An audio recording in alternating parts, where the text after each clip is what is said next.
Can you believe that 400 years ago, a man was sent from the cold, remote province of Sendai in northern Japan on a perilous mission? A mission to cross oceans and continents and connect Japan to the heart of the Catholic world. This man even got to meet the head of the Catholic Church itself. But who was this man? Who sent him? And why would Japan, soon to be known for its isolation, reach out to connect to the center of European Christendom? Stay connected if you want to find out more. And please like this video and subscribe to the channel if you would like to discover more curious connections around the world. By the early 1600s, Japan stood at a crossroads. For decades, European travelers and missionaries, first Portuguese, then Spanish, then Dutch, had arrived on its southern shores, bringing with them exotic goods, unfamiliar ideas, and a new religion, Christianity. By that point, there were an estimated 300,000 Japanese Christians. Churches stood in port cities, and European priests were familiar figures. Even in the distant northeast, in the newly founded city of Sendai, one powerful daimyo, or feudal lord, saw in this foreign faith a chance to shape Japan's future. His name was Date Masamune. Masamune was no ordinary warlord. Ambitious and cosmopolitan, he actively sought out foreign influence, seeing in it a path to power and prestige. In Christianity, he saw not just a religion, but a diplomatic tool that could connect his domain to powerful European empires.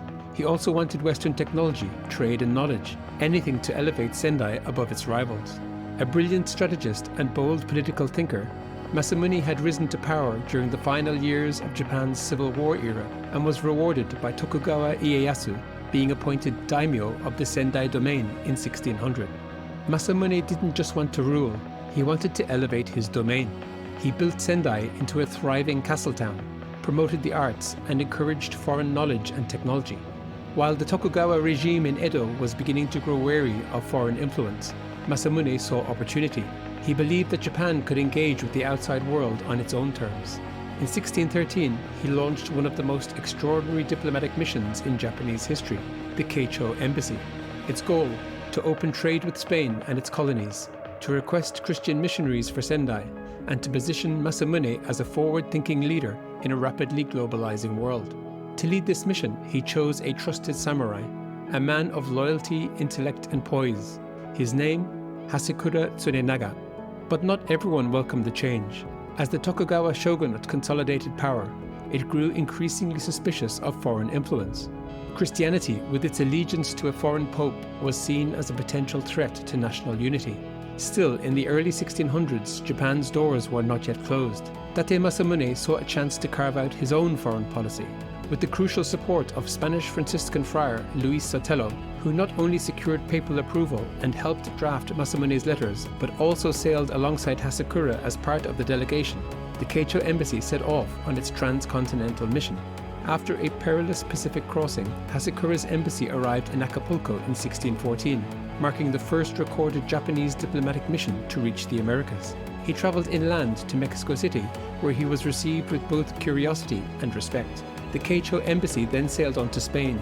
There, Hasekura encountered Catholicism in full force and was deeply moved. In Madrid in early 1615, he formally converted to Christianity and was baptized, taking the name Don Felipe Francisco Hasekura. His conversion was both personal and political, a bridge between two worlds. He then presented Masamune's letters to King Philip III, seeking trade and missionary support.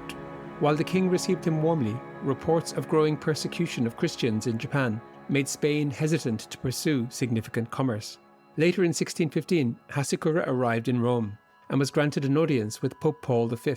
Kneeling before the pontiff, he presented gifts and delivered 2 gilded letters, one in Latin, one in Japanese, formally requesting Christian missionaries and official ties between Japan and the Vatican. The Pope responded favorably to the religious request, promising to send missionaries, as this aligned directly with the Church's core mission.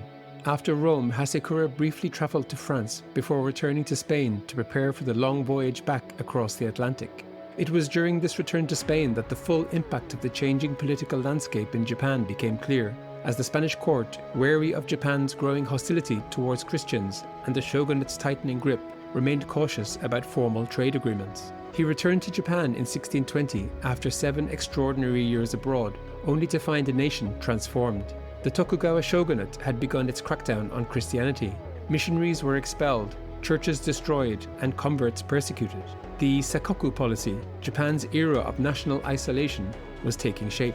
Hasekura, once a symbol of global diplomacy, now found himself out of step with the times. He died of illness in 1622 at the age of 51. Luis Sotelo was arrested in Edo in 1622 and imprisoned. He was burned at the stake in Nagasaki in 1624, a bitter postscript to a mission once filled with hope. He was beatified in 1867 by Pope Pius IX.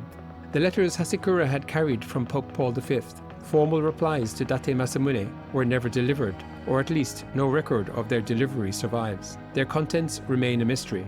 With Japan's border sealed and Christianity outlawed, the dream of open exchange faded into silence. Within a decade, most foreigners were expelled, and Japan entered a 200-year hibernation. Date Masamune lived until 1636, but never rose beyond his domain. Edo had solidified its grip on Japan. The world Hasekura glimpsed of diplomacy, dialogue, and shared faith was closed off until 1862, when Japan sent its next embassy to Europe. What might have happened if those letters had reached Masamune? If Japan had remained open to the world? We will never know. Though his mission faded from memory at home, traces endure abroad. In the Spanish town of Correa del Rio, near Seville, where his delegation once stayed, around 600 residents still carry the surname Japon, a quiet echo of a mission whose aim was not to conquer, but to connect.